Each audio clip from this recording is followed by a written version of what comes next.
संघ क्या कहते हैं, आहुनेयो पाहुनेयो दक्षिणेयो अंजलि करणीयो अनुत्तर पुण्य खेतंग लोक साथी। ये जो शब्द है तीन, पुण्य खेतंग लोक साथी और अनुत्तर। तो अनुत्तर शब्द हमने देखा है बुद्ध वंदना में देखा है अनुत्तर शब्द। और फिर भी आपको अगर याद नहीं होगा तो थोड़ा सा हम बताने की कोशिश करेंगे। अनुत्तर पूरी अनुत्तरम पुण्य खेतंग। पुण्य खेतंग यानी पुण्य और खेतंग माने क्षेत्र, पुण्य क्षेत्र निर्माण करना, इसको कहते हैं पुण्य क्षेत्र निर्माण करना। तो पुण्य क्षेत्र किसको कहेंगे? तो ये जब आहृत हो जाते हैं, ये संघ को वंदना जिसको करते हैं हम, और ये संघ वंदना में जो संघ के जिसको हम आर्य संघ कहते हैं, आर्य संघ अर्थात सोतापत्ति फल प्राप्ति से लेकर सोतापन्न मार्ग प्राप्त से लेकर अरहत तक का जो फल प्राप्त करते हैं उसको कहते हैं आर्य अरहत संघ। तो इसमें 8 लोक आ जाते हैं, लोकोत्तर इसको कहा गया है। और इसमें क्या कहा, अरहत पुण्य क्षेत्र निर्माण करते हैं। तो पुण्य क्षेत्र निर्माण कैसा होता है? तो पुण्य क्षेत्र उसको कहते हैं कि जहां ये अरहत लोग जहां भी रमन करते हैं उस वातावरण को, उस क्षेत्र को वो कुशलता में बदल देते हैं, पुण्य क्षेत्र बना देते हैं। अर्थात वो आपने एक कहानी सुनी होगी, उसकी कथा, रेवत नाम के भिक्षु की। रेवत ये सारिपुत्र का छोटा भाई, मतलब छोटे बंधु थे। और वह जब सारिपुत्र भी गया, उनके भाई भी सभी वो दीक्षित हो गए, और सभी बुद्ध धर्म में उनके भाई लोग सभी दीक्षित हो गए थे।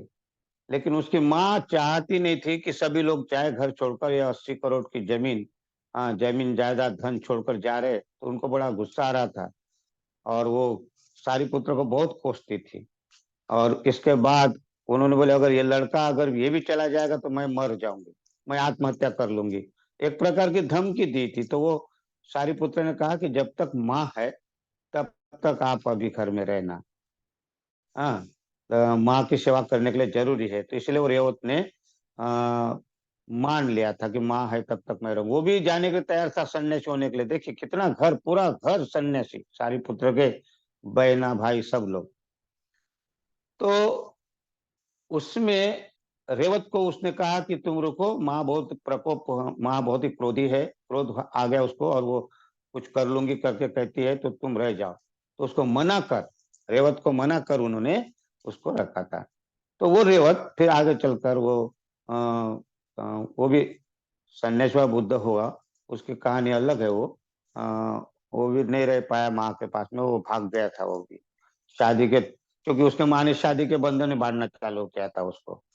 क्योंकि वो चाहती कि मेरा लड़का कम से शादी करे, बच्चे रहे, तो कम से कम घरदार संग ये एक रहता ना आदमी के मन में कि दिया दिया जलाने वाला चाहिए कोई तो भी। तो इस प्रकार की उसके माँ के मन में वो बात थी।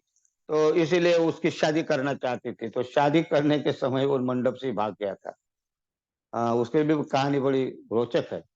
तो वो रेवत जब भिक्षु जब जहाँ रहता है, उस जहाँ जिस जगह में रहता है ऐसा जंगल, वहां कोई रहने का ठिकाना नहीं रहता है, कोई नहीं रह सकता ऐसे जंगल में।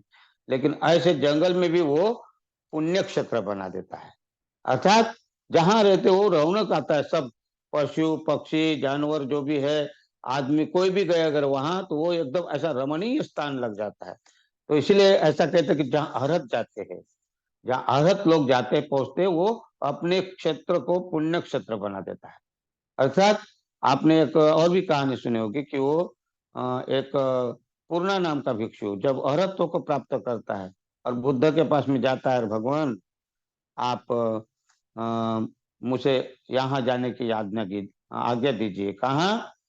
जिसको कहते हैं वो सुनो परान देश, सुनो परान देश में मैं जाना चाहता हूँ। तो बुद्ध कहते वहां तो बहुत सारे लोग वो इतने निष्ठुर है, इतने कठोर है कि गाली गलौज करते हैं, ताने मारते हैं, और आपको कितने प्रकार के, नाना प्रकार के आपको तकलीफ देंगे। तो ऐसे क्षेत्र में तू कैसे जाएगा? तो वो पूर्णा कहते कि भगवान बड़े अच्छे लोग हैं, गाली गलौज ही करते, ताने मारते हैं, ऐसा पत्थर ढेले से तो नहीं मारते।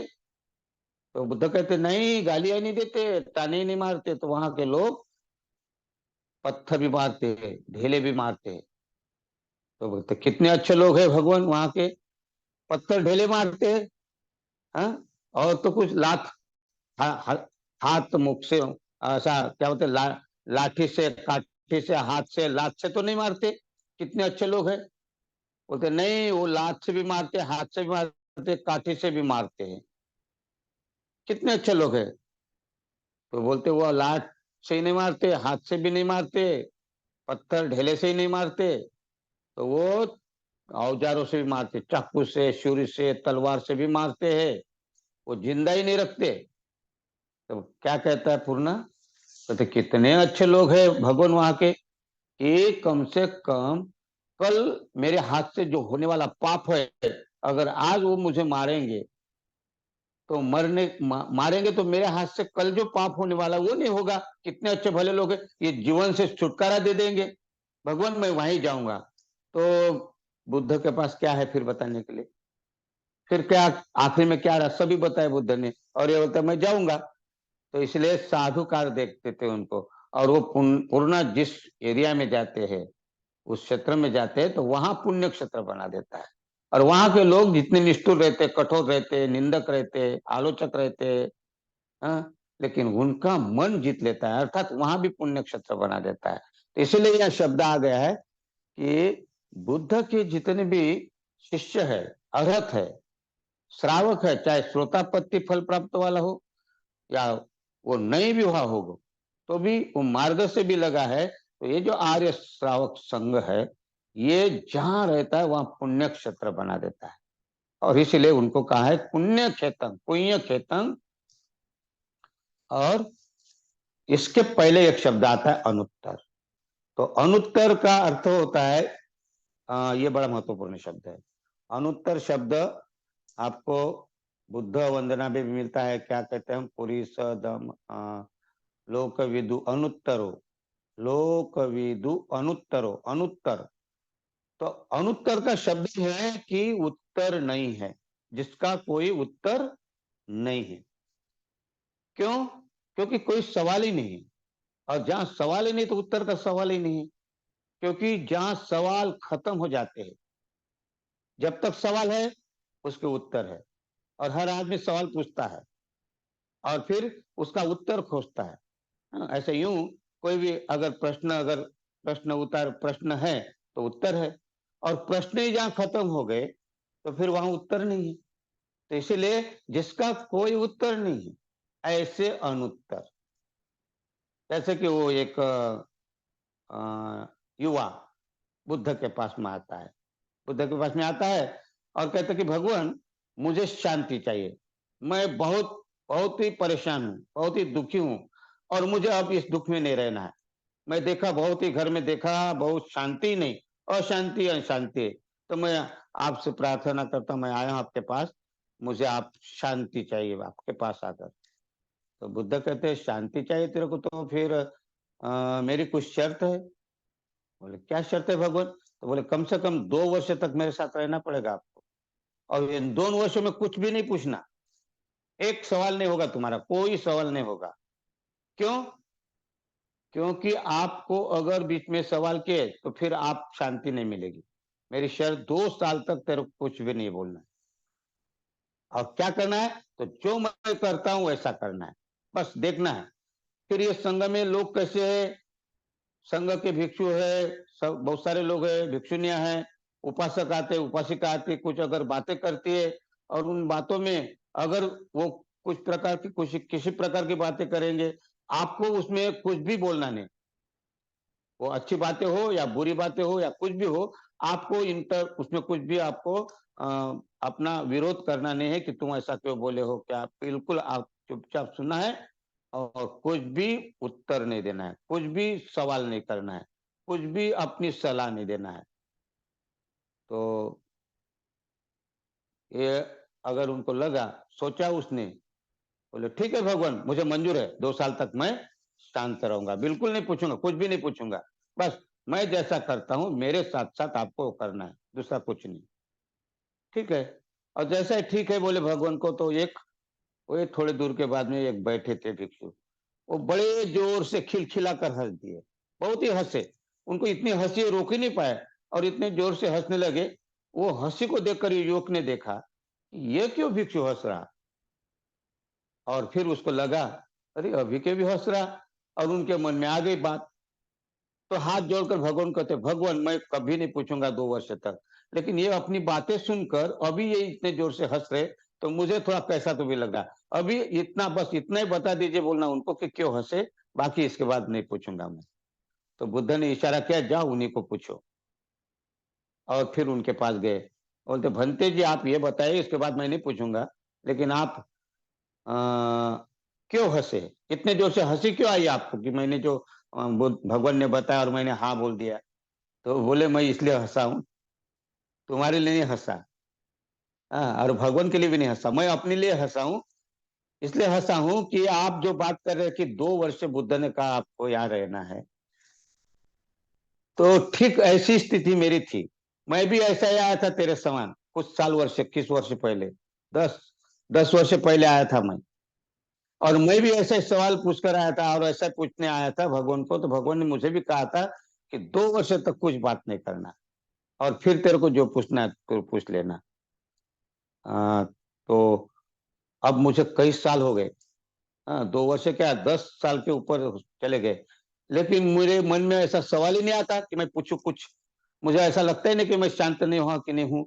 हाँ, मुझे इतना शांत हो गया हूं मैं। तो मुझे इसलिए हंसी आ गई, बुद्ध का कितनी अच्छी एक मतलब उनका बुद्ध का क्या उपाय कौशल देखिए, आपको भी मेरे समय में वो चुप करने वाले हैं। जैसा मैं 10 साल से मेरे पास में कोई सवाल नहीं आ रहा, कोई प्रश्न नहीं उठा, मैं शांत हो गया हूँ।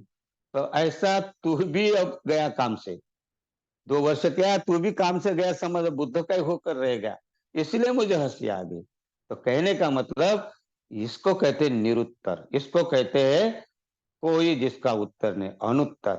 तो बुद्ध के पास जो भी जाता है वो अनुत्तर हो जाता है। और बुद्ध अनुत्तर से कहते क्या है, अनुत्तरो पुरुष धम्म सारथी, अनुत्तरो है ना। तो इसी प्रकार यहाँ भी शब्द आया, अनुत्तरं पुण्य क्षेत्रं। तो जो पुण्य क्षेत्र बना देता है, ऐसे ही अनुत्तर बुद्ध का संग भी है। तो बुद्ध में अनुत्तर के 6 गुण थे।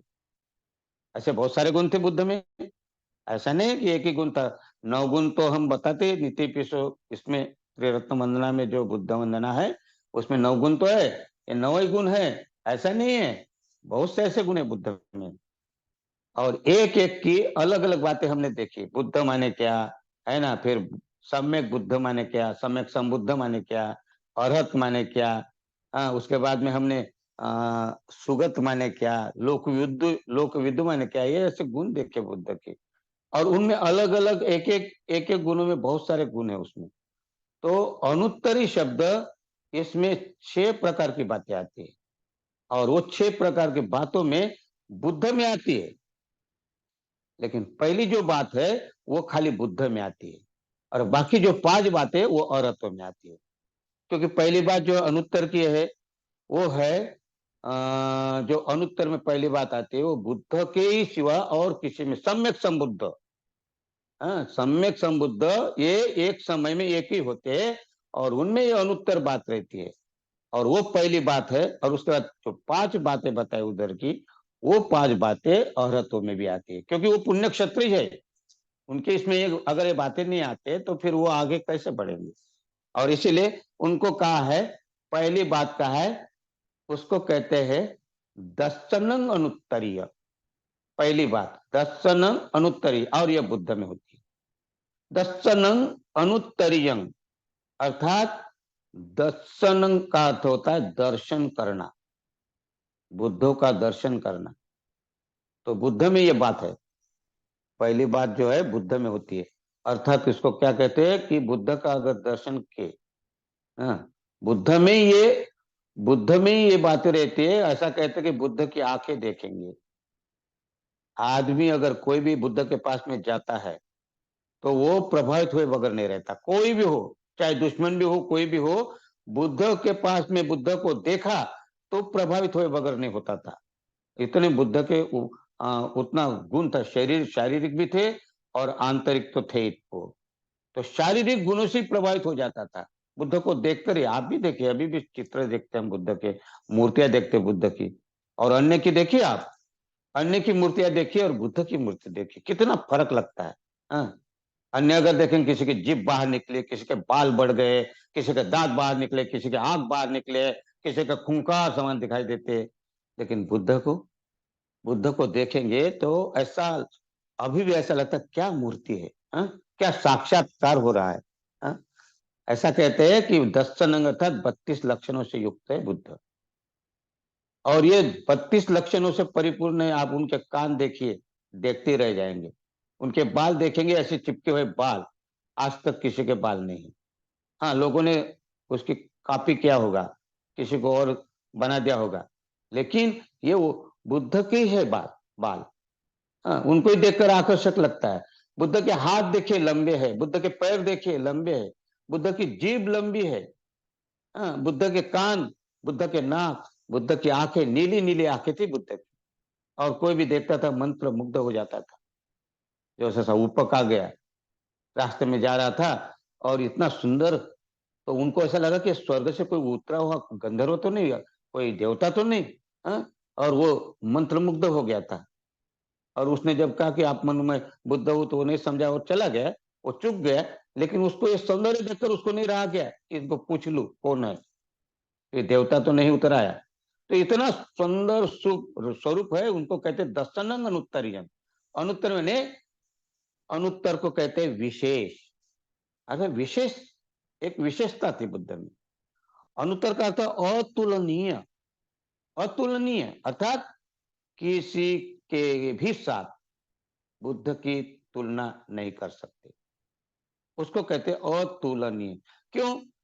कि बुद्ध के साथ कोई भी तुलनीय नहीं है, अतुलनीय बुद्ध थे। और इसीलिए कहा है उनको अनुत्तर। अनुत्तर को कहते हैं विशिष्ट प्रकार के, एक प्रकार के वो अद्वितीय, असाधारण। हाँ, इनको अनुत्तरे कहा गया है। और इसीलिए उनका उनका शरीर अगर देखेंगे हम, इनका जो रूप है, यही असाधारण ऐसा लगता था कि बुद्ध, सम्यक संबुद्ध, ये असाधारण से लगते, अद्वितीय लगते थे।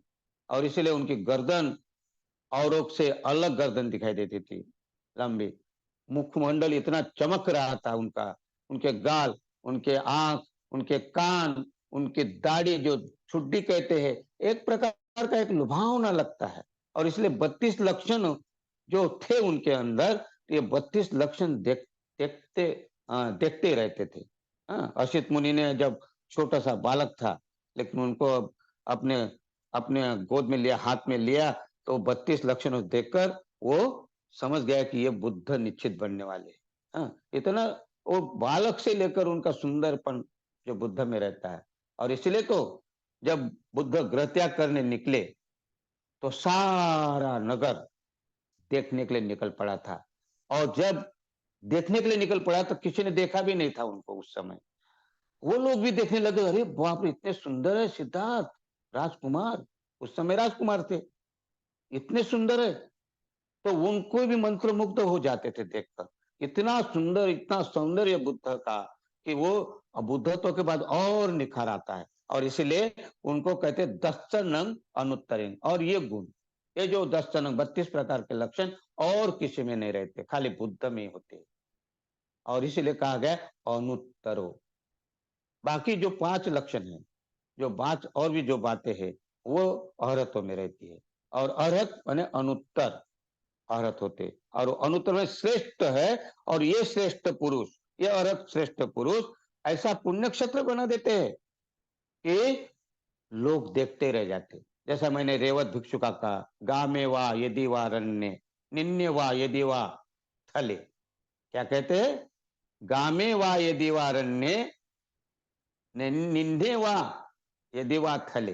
अर्थात गांव हो, जंगल हो, पठार हो, या थुल अर्थात जमीन हो, या कैसी भी खड़ताड़ जमीन हो, जहां भी जाएंगे ये उसको अपना को जो ऐसा कैसे भी हो जमीन हो, उसमें भी जाकर वो भी अच्छा वो उसके ऊपर कार्य करके वो ऐसा मुलायम बना देंगे, कोमल बना देंगे। जमीन फसल जो कहते हैं, जो बंजर जमीन रहती है उसको मशक करने के बाद में जैसा अपन बंजर जमीन को भी फसल बना देते, फसल के लायक बना देते हैं, इस प्रकार बुद्ध जहां जाते हैं, अरहत जहां जाते हैं, उस क्षेत्र को वो अपने समान बना देते हैं, अपने लोग तैयार कर देते हैं।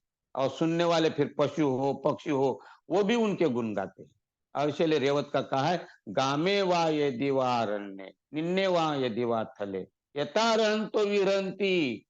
क्या कहते, यथारहंतो विरहंती, यथारहंतो अर्थात अरहंतो, क्या कहते यथा अरहंतो। तो यथा माने जहां ये अरहंत विहरंती, विहार करते हैं अर्थात रहते हैं, यथा रहंतो विहरंती तंग भूमि रामनीयकं, उस भूमि को रमणीय बना देते हैं।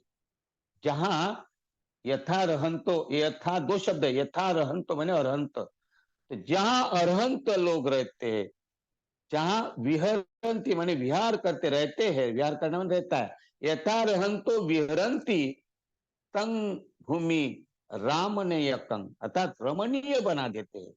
तो औरत जहां जहां जाते हैं उसको वो रमणीय बना देते, सुंदर बनाते, और वहां फिर कोई भी कैसे भी लोग रहे उनका भी मन परिवर्तन कर देते। और इसीलिए कहा है कि अरहंत के लिए रमणीय स्थान। तो अनुत्तर का अर्थ होता है विशेष, बुद्ध के लोग अर्थात बुद्ध के शिष्य अर्थात बुद्ध का सावक संघ जो संघ में आर्य संघ में है वो अनुत्तर है, श्रेष्ठ है, इससे कोई श्रेष्ठ नहीं हो सकता।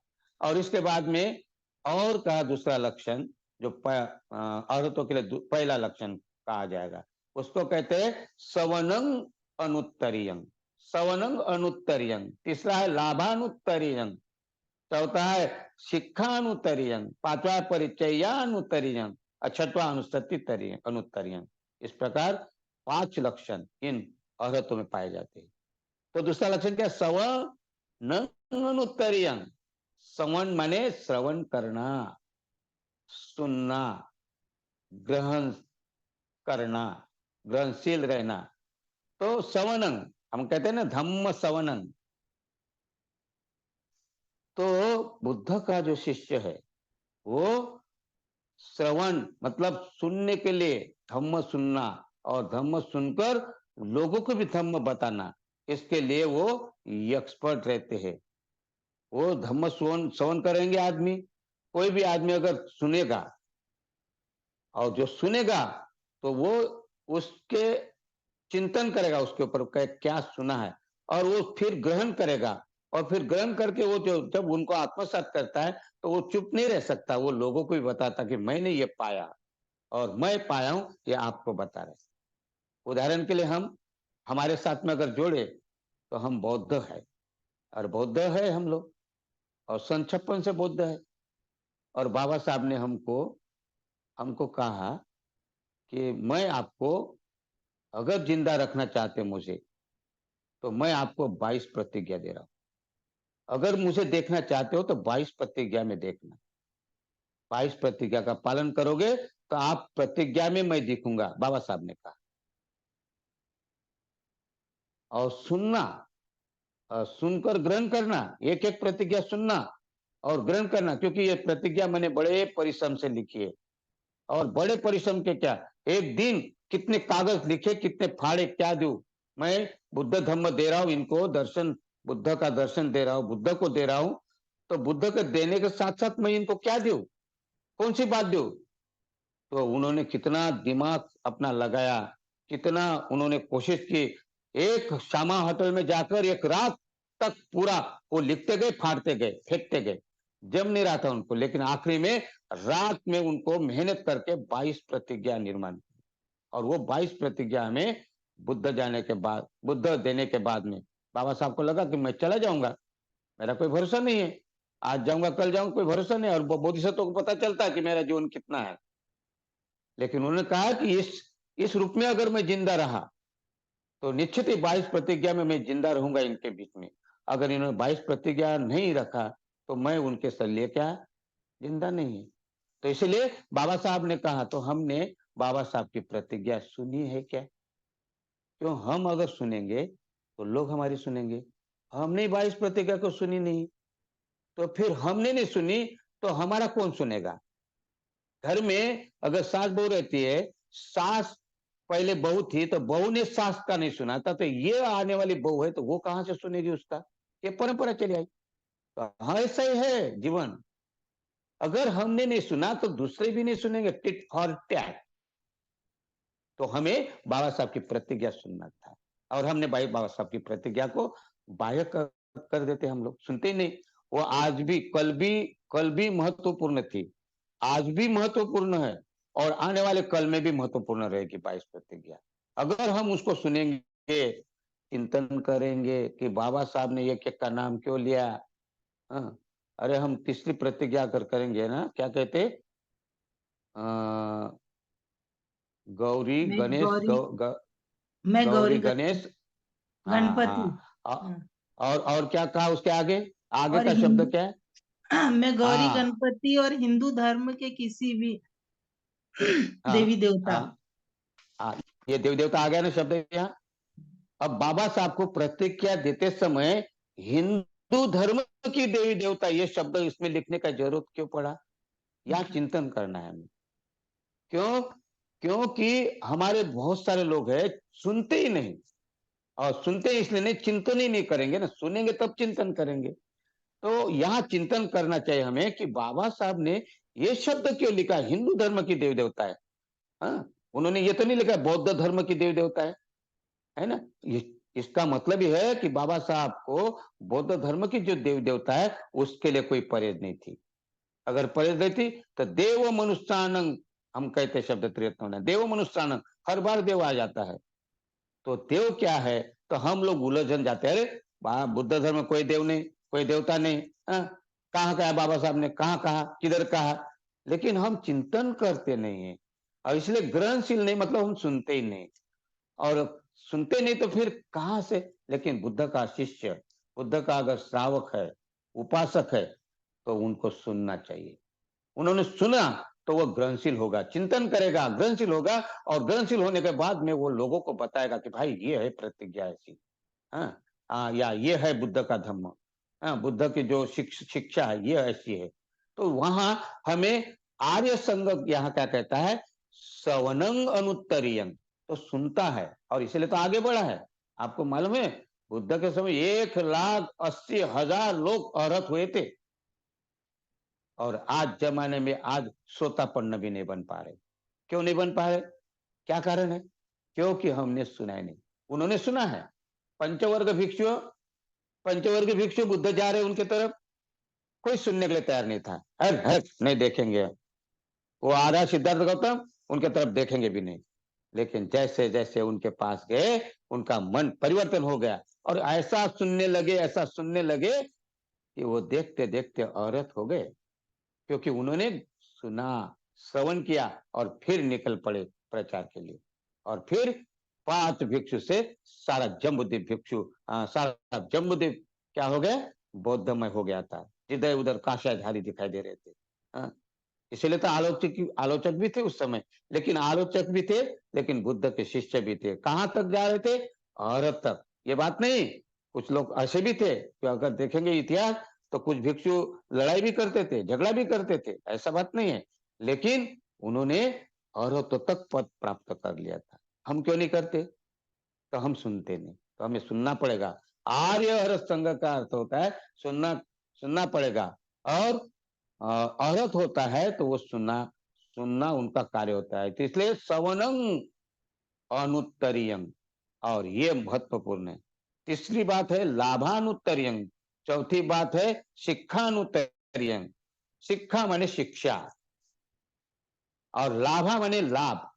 लाभ, लाभ माने क्या है? दो प्रकार का है लाभ।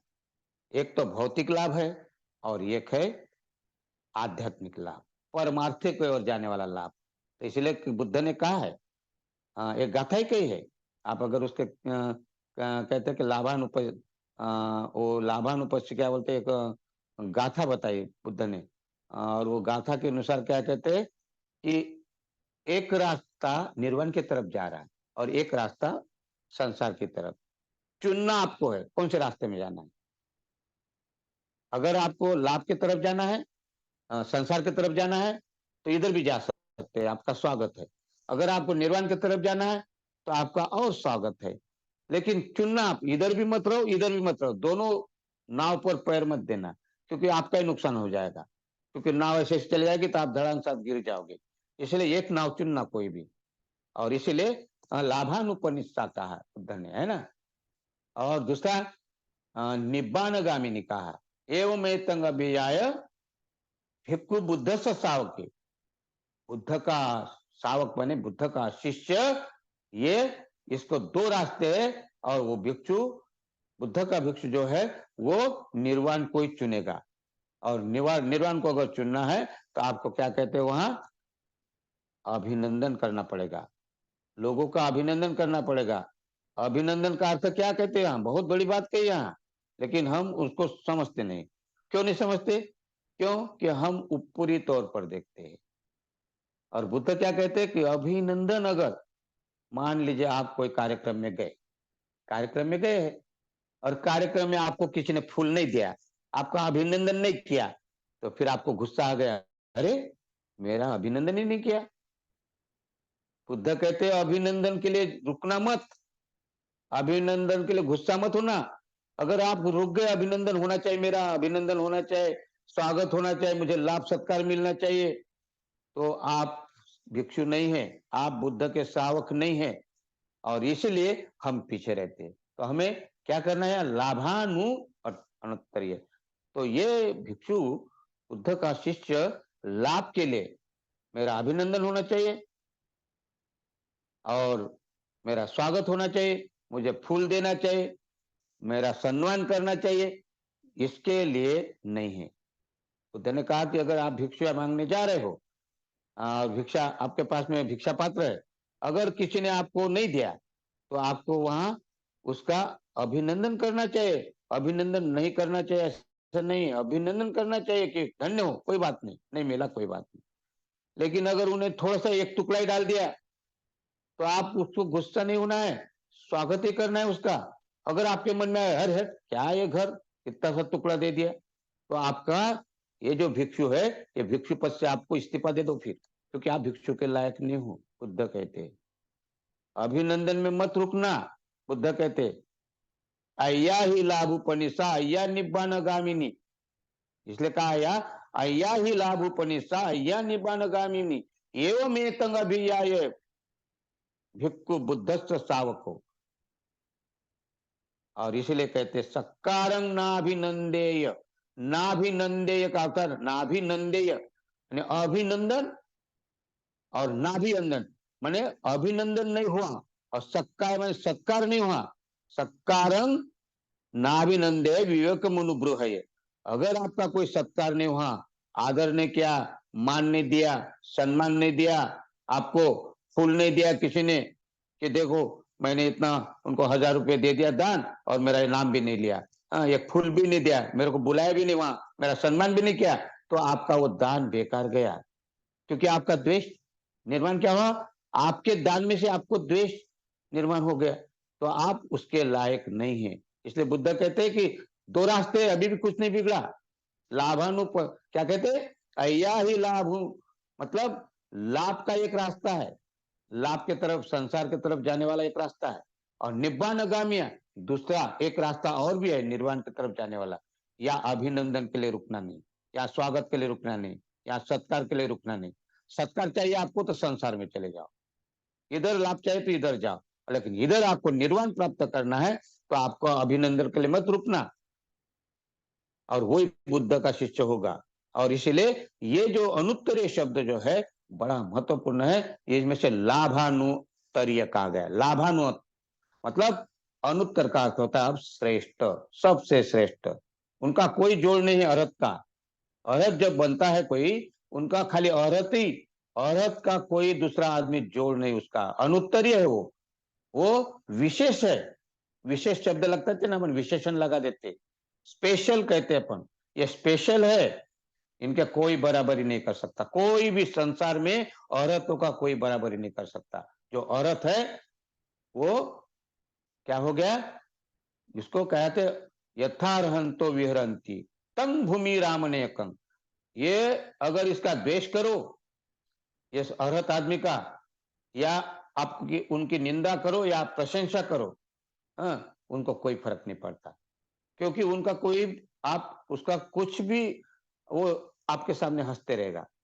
हाँ, जैसा ये जो बॉल है, बॉल अगर अपने ऐसा दीवार को मार दे तो वापस अपनी तरफ आएगा, है ना? इसी प्रकार इनको अगर किसी ने गाली दिया, किसी ने आलोचना किया, किसी ने उसकी प्रशंसा की, तो औरत तो कोई फर्क नहीं पड़ता, उसका जीवन तो ऐसा ही चलता है ढलान की तरह। जैसा पैडल मारने की जरूरत नहीं पड़ती ढलान पर। अगर चढ़ाव पर हम साइकिल से चढ़ते पंचशील से लेकर फिर आर्य अष्टांगिक मार्ग तक चलते चलते चढ़ाव पार करते, बहुत बड़ा चढ़ाव पार करते साइकिल से, हापराशि आती है, हपटते हैं, और लेकिन जाने के बाद में जब जैसा ही ढलान आ जाता है, तो पायडल, खाली पायडल खड़े रहते हैं, आपको पायडल मारने की जरूरत नहीं पड़ती।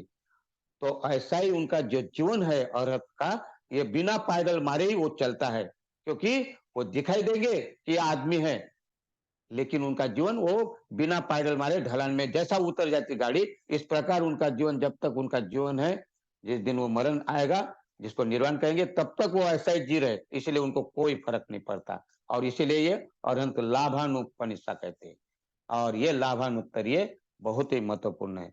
इस प्रकार अगर हम देखेंगे तो सवर्ण अनुत्तरीयं और लाभानुत्तरीयं, ये दो अनुत्तर है, और तीन अनुत्तर अपने है, सिक्का अनुत्तरीय है, परिचयानुत्तरीय है, और एक और है अनुसति अनुत्तरीय। हम अगले बार में देखने की कोशिश करेंगे।